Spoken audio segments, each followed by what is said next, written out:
Hi everyone, welcome to our live Q&A session for our Masters of Science with Nurse Administrator concentration under UA Online.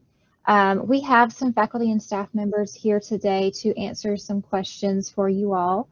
If you each want to introduce yourself real quick, and then we'll get on to answering some questions and doing a quick overview of the program for people. Hello, I'm Vickie Samuel. I'm the coordinator of Graduate Student Services. I do the recruiting and the advising for the graduate nursing programs. Hello there. I am Dr. Teresa Welch. I am the program coordinator for the MSN Nursing Administrator program, and you will be working with me as you complete the specialty courses for the Nursing Administration program.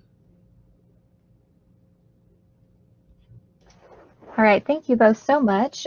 If you want to give a quick overview of the program just with some general information for our participants, that would be wonderful. Okay, let's see.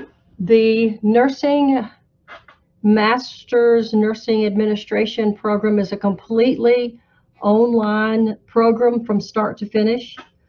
We have, when the course or the program was originally envisioned and developed, we did so with the AACN essentials in mind, as well as the AONE competencies for nursing managers, directors, and CNOs. So it is specifically targeted for addressing and meeting those student learning outcomes grounded in the AONE competencies for leadership.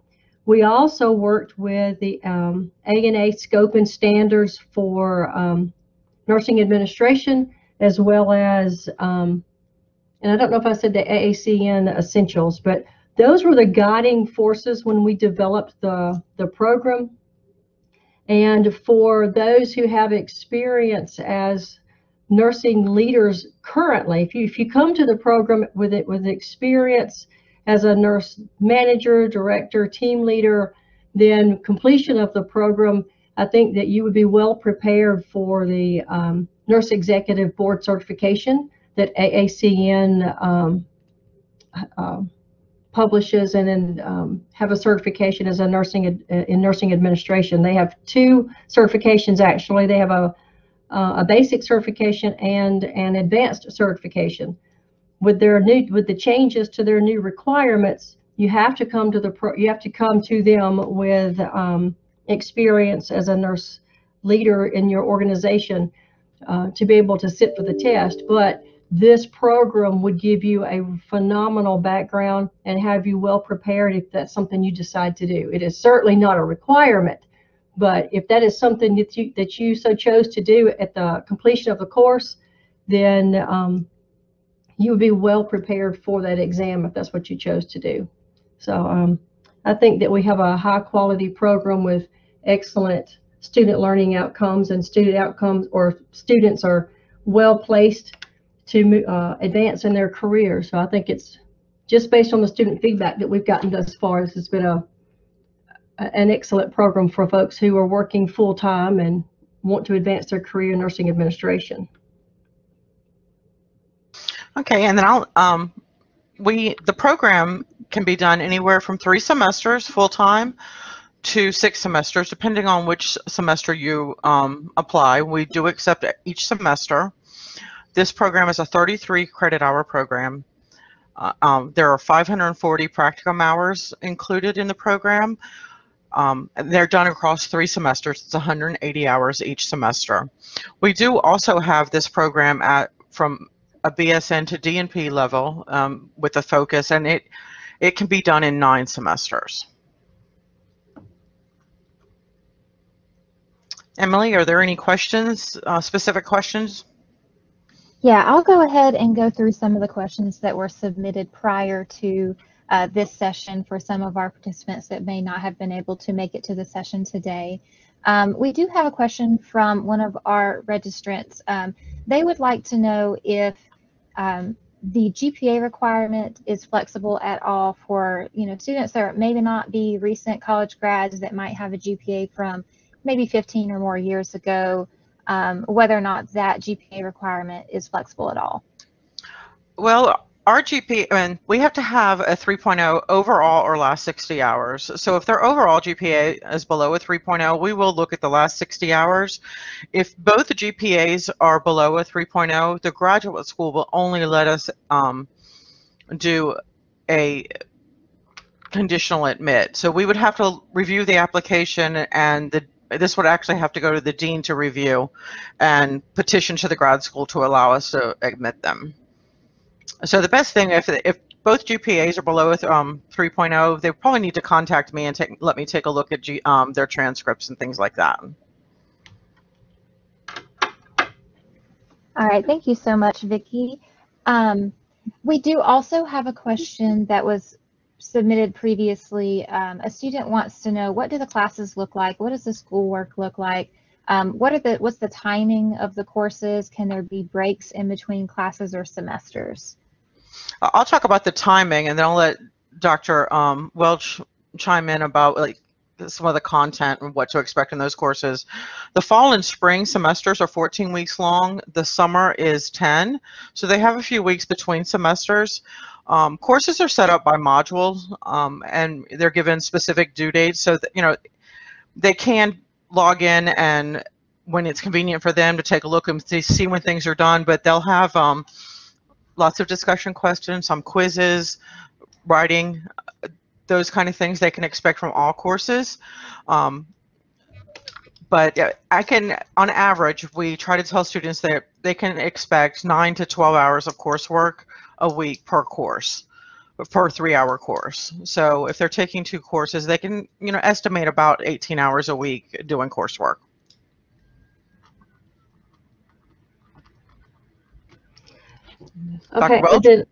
Okay, so thinking about, there are 5 core courses that all master's level students are required to take.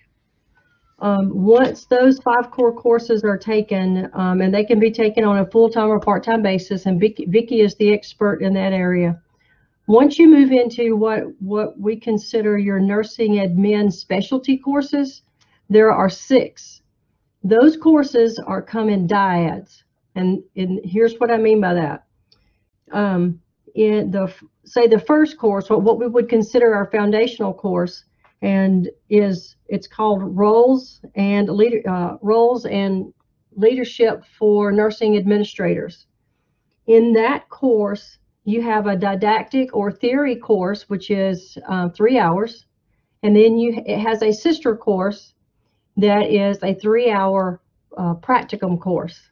That practicum course is the clinical component of that theory portion, and they're paired that way because the information that you're given in the theory course is applied in the clinical course.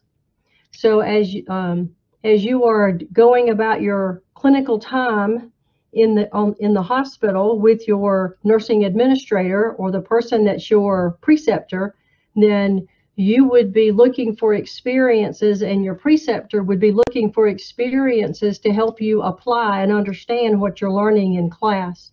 So that first course, we talk a lot about what it is to be a good interdisciplinary team leader, how to develop interdisciplinary teams, how to work with different departments in an organization. There's a big focus in human resource management, and actually we call it human capital management. And there's a lot of focus on the legal aspects in human resource management, legally defensible interviews, legally defensible job offers, things like that. What can you say in an interview? What can you not? Because, interviews, there are certain conversations and questions in an interview that are actually illegal. You can't ask people certain things about their personal lives in an interview. So we talk about the appropriate way to do an interview. So that first course is a lot about how to manage human capital. And then the next course is quality and safety in U.S. healthcare systems. And this course is heavily focused in quality management and change.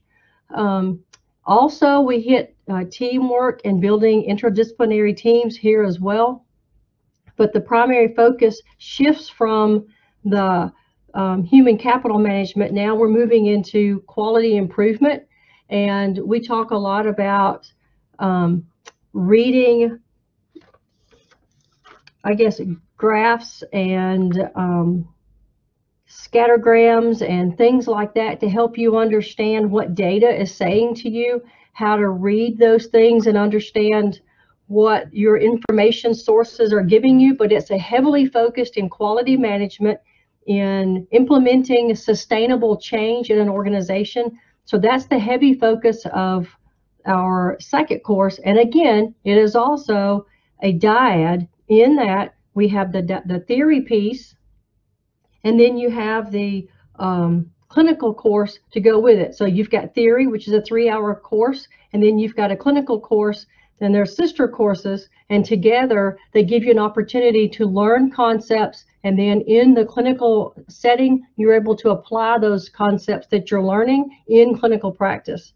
And then the third dyad is advanced finance and strategic planning for healthcare. And in this course, as the name implies, there's a heavy emphasis in understanding nursing hours per patient day, calculating FTEs, understanding direct and indirect hours. But this is a conversation about managing productivity and finance and budget. And then we move into strategic planning and what it means for what is a SWOT analysis? What does that tell you? Why is it important? Understanding alignment between your strategic plan, the organizational mission, vision, and goals, and where they want to be. So that course also has that clinical piece tied to it.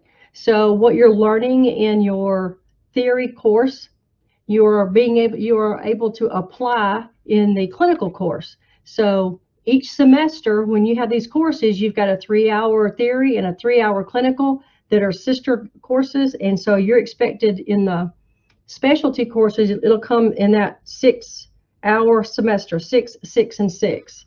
And so, and at one point in time, they were very structured. You took 1, 2, and 3, but now we have created it such that you can take those courses as you need to, because we've added additional opportunities for students to apply and enter the program. Anything I missed, Vickie? Nope, you got it all. I think the only other thing that I might also add is how UA online courses are, as far as, do students need to log in at a certain time? Is it like a Zoom class? Is it like pre-recorded lectures? Okay, so a lot of them, all of the courses are asynchronous. What I have started doing, this is in recent history, I have a collective Zoom meeting for orientation at the beginning of each semester.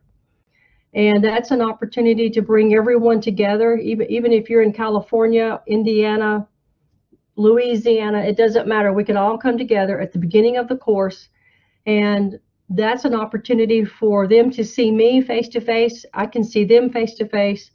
I will click through the modules. I click, and especially the clinical course, because there's clinical paperwork for a midterm and final evaluations. But I will click through each of the modules and I guess give a guided tour of each of the courses. So that takes about an hour, hour and a half. I will answer any questions at that time, but we talk about grading policies and all of that in that initial Zoom meeting. After that, the course is completely asynchronous, meaning you sign in, because here's the thing, most of the students in the nurse admin program are working professionals, and we understand this. So your time is, you have to carve out time in your schedule so that you can get your schoolwork done. So These courses are designed such that you can enter in your, if you're working 312s, you're not going to be in the course during that period of time when you're working 3 12-hour shifts. So at the end of your 312s, you're going to get in there, and most folks try to work around the weekends. If it's your off that if it is your off weekend, people try to work around their work schedule. So it's periodic. I have some students who get in weekends only. I have some students who, as I said, work periodically around their 12-hour shifts. So if you work 312s and you're off a couple of days, they're going to jump in there and get as much work done in those 2 or 3 days off, and then they're going to disappear again for a couple, 3 days, and then they'll come back. So it all depends on work schedule and what's happening on the home front. So we have to be flexible with that. So the courses, as they move along, are very flexible in that way, and there's not a limited or required, you've got to sign in once a week. None of that type of situation. And I will say this, the fact that we are working professionals, and I know that when I was in grad school, I was a full-time manager and director in a very busy teaching hospital. So I understand how work and life can sometimes get in the way. Communication is very important. And when students are proactively communicating with me, we can tackle most any issue that comes up without a problem. But if I am looking at the grade book and I see that someone has not submitted assignments and assignments are weeks late, then I look and there's another assignment that's late, and then I've got 3 or 4 assignments and the student has not completed, say, 3 or 4 assignments, and here we are, say, 3 weeks into the program, and so I'm calling this person, okay, are you okay? What has happened? So we want people to be successful in the course, and we will support you in any way that we can, but we can't do the work for you. So if students are not reaching out to us, I don't always know what's going on. So I encourage people to proactively communicate when things are happening. I've had births of babies. We've had deaths in families. We've survived COVID together in these courses. So things happen. Life will always happen. But if we are proactively communicating, we can be successful in supporting you as you also accomplish your academic goals. So we are here to help you be successful, but we can't pick up the yoke, so to speak, and do it for you. But if you're communicating with us, we will do what we can to help you be successful in our programs. Did that answer that question, or was that a little bit too much? No, yeah, I think that was great. That's something that a lot of students definitely have some anxiety about going in, whether or not they can work full time and whether or not the program will be flexible with that and work with them on that. So that's great for them to hear. Let me say this. I'm sorry, Emily, let me say this. I have several students who are currently in the program who are today functioning as chief nursing officers in their organizations, and they make it work. We have a very strong line of communication. The bulk of their work is done on the weekends, because if you're a chief nursing officer, then you know that you're working 50, 60 hours a week, Monday through Friday, and you are on call 24/7. I've lived that life, and I know what they're living in. So they have a very strong, open line of communication with me. As a matter of fact, just this semester, one of my students called me, Dr. Welch, you will not believe this, Joint Commission just walked in the door unannounced. Can I have an extension on my next 2 assignments because I know I won't get anything done this week whatsoever? I don't have a problem with that. So you see what I'm saying? That was unexpected. So yes, I do have full-time students, or I have students who are full-time in the program and who also work full-time. Is it a heavy workload? I will not deny that. Yes, it is. But it depends on how structured you are, how organized you are, and if you're a strong communicator. So if you're organized and structured in the way you get things done, and you're very disciplined about your work, it can be done working both full-time and going to school full-time. I did it successfully, and I've had students and currently have students who are successful in the program and who are also successful in their professional work life. So it is doable, but I won't say that it's a light load. It's a heavy load, but it's a strong program, but it is doable. Perfect. Thanks so much. Let's talk clinicals. Do you just want to give an overview of how those work, and then anything you don't cover, I can throw in some questions about? I guess to start, how do students select a clinical preceptor, and what is required of that? And can they do their clinical at their current place of employment? Okay, that's a lot. All right, so the students are required to find their own clinical preceptor and place to precept. That's their responsibility. And we have strict guidelines about, or not guidelines, deadlines about when that paperwork is due. We have, once people are in the application process and they've been accepted into the program, we have a clinical packet that we've developed that we give students. And to be honest, I would prefer that you not seek a preceptorship at your current place of employment. And here's the rationale behind that. If you're a staff nurse, because I have students in the program who are currently employed as staff nurses with no background whatsoever in a formal leadership role. In the same course, I have people who are CNOs. They're chief nursing officers and have been so for 20 years. So it's a very rich learning environment for both individuals. But if you're a staff nurse and your preceptor, your clinical advisor, it depends on what you want to call them, but if you're a clinical preceptor, it needs to be someone who is a director or above. And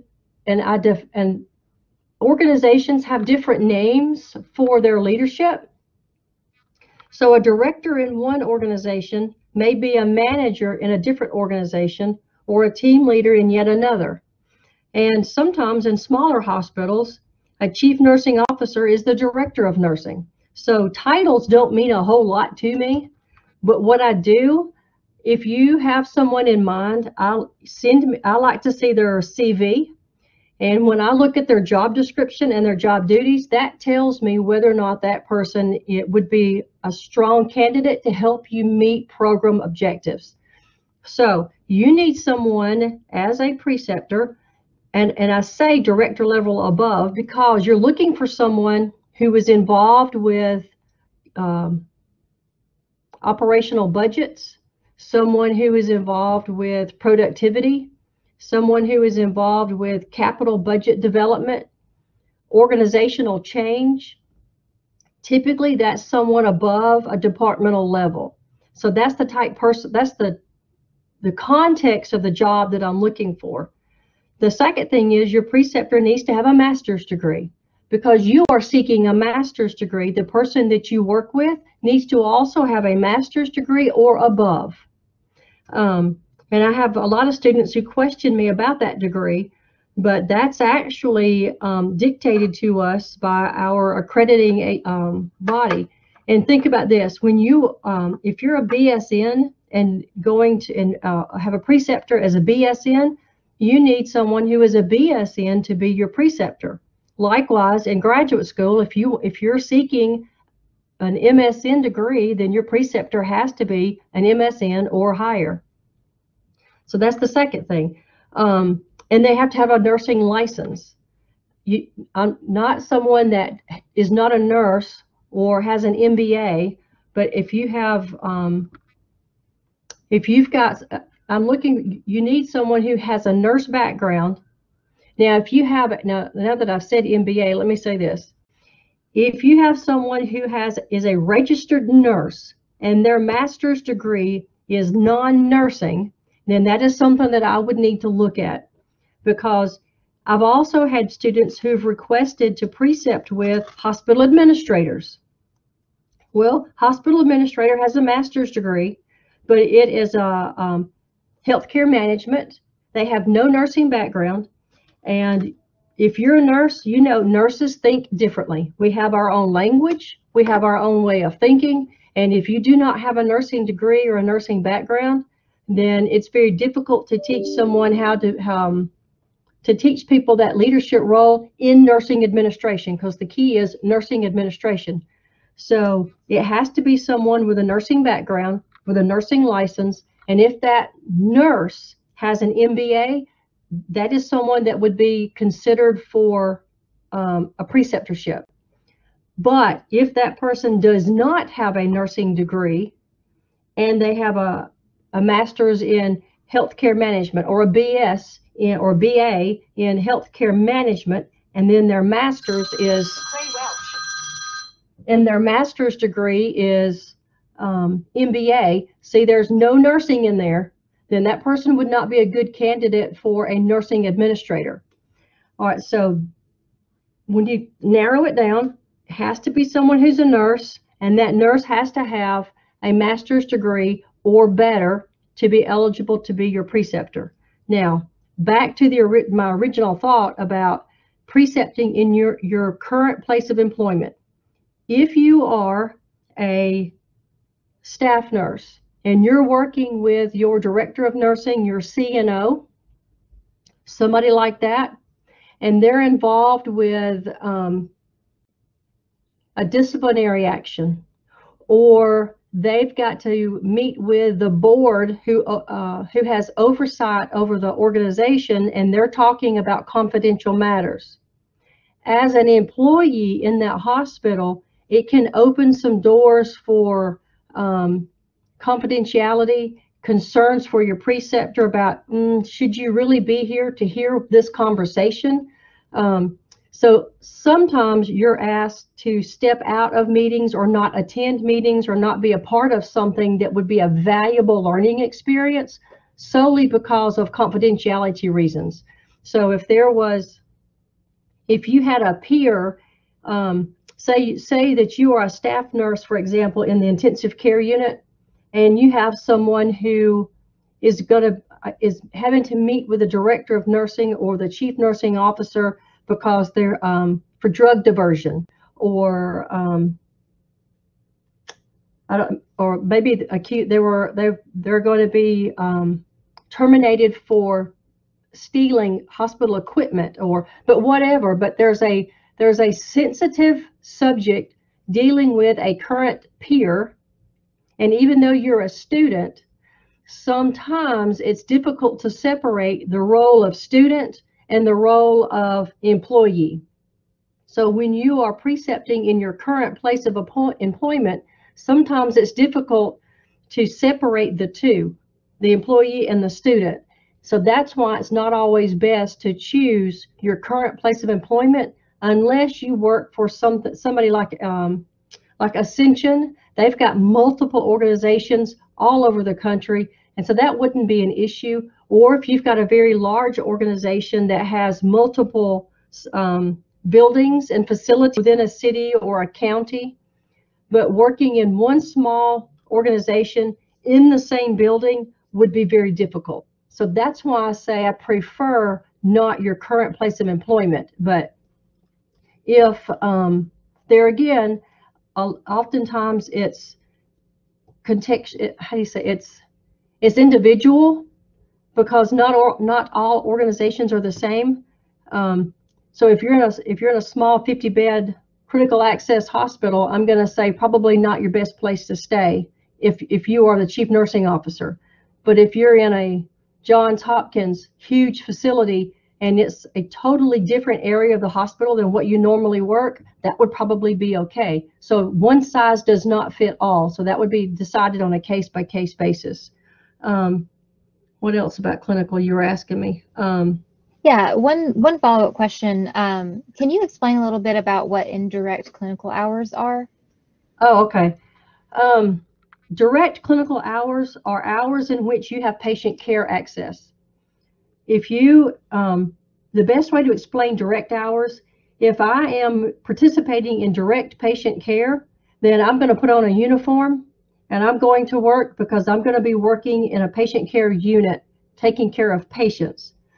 When you are when you're precepting as a nursing administration student and you want to be a nursing administrator, you are not going to the hospital to take care of patients directly. You're going to wear business casual, and you're going to wear a lab coat, and you're going to wear your name tag, because you're going to spend your time in the offices with your director of nursing, your chief nursing officer, the director of quality management, the CFO. So your time will not be spent managing patient care directly, hence the word indirect patient care.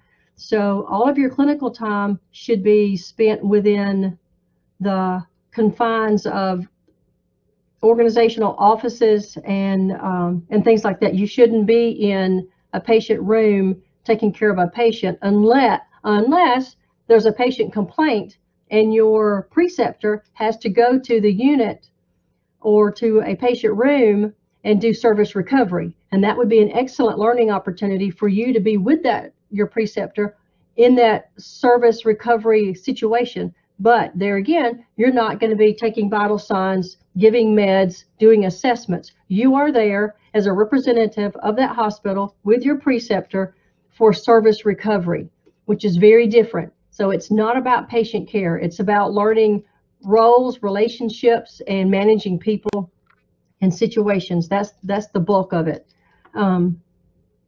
You are required to get 180 hours in each semester.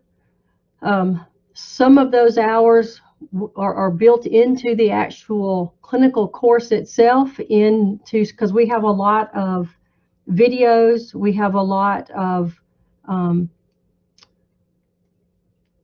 interactive case studies that we work with, and some of those things are, apply or would take away from some of your clinical time. It's only about 40 or 60 hours. I don't remember off the top of my head, to be truthful, but some of those clinical experiences, some of those videos are very rich and give you a lot of experience, and they actually count towards some of your clinical time.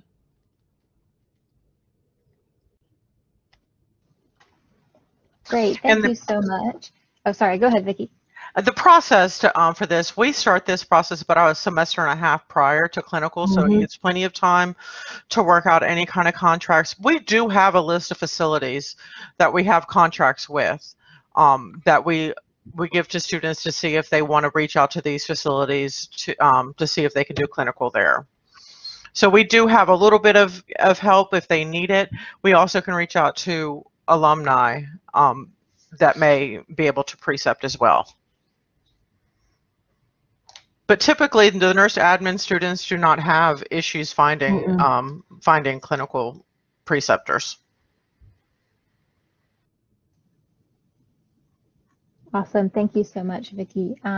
I did want to go over just a few quick questions kind of about the admissions process. Can a student apply before they complete their BSN program if they're wanting to, let's say if they don't finish until December, but they want to submit an application before, they graduate?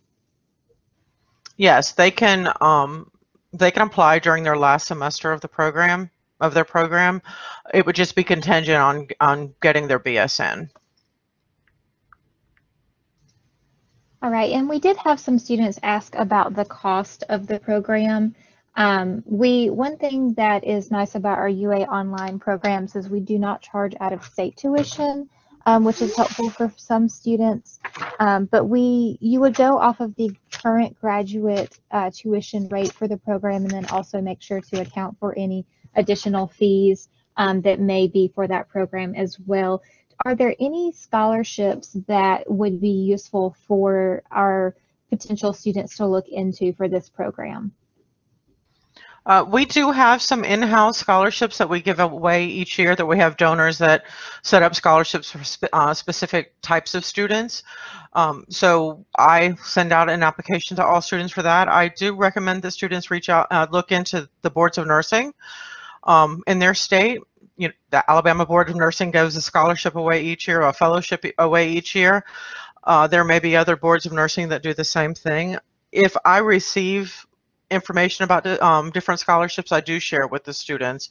I also direct them to the College of Continuing Studies for that scholarship that is given. Perfect. Thank you so much. And then one question that I get sometimes kind of often is just that, is the program flexible with application deadlines, or if you've missed an application deadline, you just need to apply for the next semester? For this program, we have some flexibility with the deadlines. There is a time frame. Well, I will completely cut it off, just because once they apply and they have to do a drug screen and a background check, and there are health requirements that we require. So they do have to have some time before the semester starts to get all of that paperwork together and have time to do that. So I will eventually cut off the time. However, we do have some flexibility with the applications for this program. All right, and I believe this is probably going to be my last question. Are students required to visit campus for any reason for this program? Not for this program. We always encourage them, if they want to come visit us, they can. However, they're not required to. 100% online. Perfect. Okay, well, do you all have anything you think that would be useful for students to know before we conclude? Or anything you would just like to say to our participants before we end? Well, I will. I'm sorry, Vickie, go ahead. I just wanted to let them know that if they have any questions, they're reviewing programs at somewhere else and they think of something, they can always email us or to reach out to us. And I was going to say that in the course, or in all of these courses, once you are with me in the nursing administration specialty courses, all of my students have my personal cell phone number. And when they have questions about assignments, they are welcome to text me. Now, I will say, with some of these car insurance and warranties for vehicles and whatnot, I screen my phone calls. So I tell students, if you need me, text me and I will always call you back. But all of my students, all of my nurse admin students and all of my DNP students, they all have my personal cell phone number, because when they have questions, they need someone to reach out to. So I am always, almost always available. Now, don't call me at 2 o'clock in the morning, but for the most part, I am available to these students to support them when they have questions about assignments. As a matter of fact, I got a student who texted me today because she took one of the quizzes and didn't understand why that one of the questions was graded the way it was. So she sent me an email, or I'm sorry, she sent me a text and said, Dr. Welch, help me understand why I did not get this question correct. So, as soon as we're finished here this afternoon, I'm going to send her a text back to say, okay, let's talk about this test and this question. The other thing that I do, I think, is a bit different in this program. To me, this is what is important. It is important that you understand the concepts and the material, and you walk away with new knowledge and new skills. I want to give you the skills and the resources and the tools to be successful in your future endeavors in your professional career. So to do that, my goal is to help you understand these things. Grades are not important to me, but I know they're important to you. So here is a policy that I have adhered to in these programs. Each and every assignment, you have 3 opportunities to obtain the grade that you want. Now, there's not an unlimited number of opportunities for these assignments, but for every multiple choice test, you can take that test 3 times. And then what is recorded in the grade book is the highest of the 3 attempts. If you have a paper, I always give detailed feedback on all papers.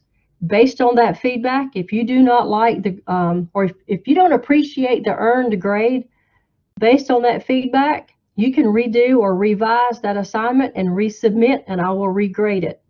You have 3 attempts to achieve the score that you would prefer. Most of my students walk away from this program with a 4.0. Now, now I'm only speaking about my nursing administration specialty courses. I cannot speak for all courses in your graduate program, but I can speak for the 6 nursing admin courses. Students, I mean, most students are what I would consider overachievers, and if you get a 90 on a paper, you're going to look at that 90 and you want to say, Dr. Welch, can I revise this paper and resubmit? Well, if this is number 2 or number 3, yes, you can.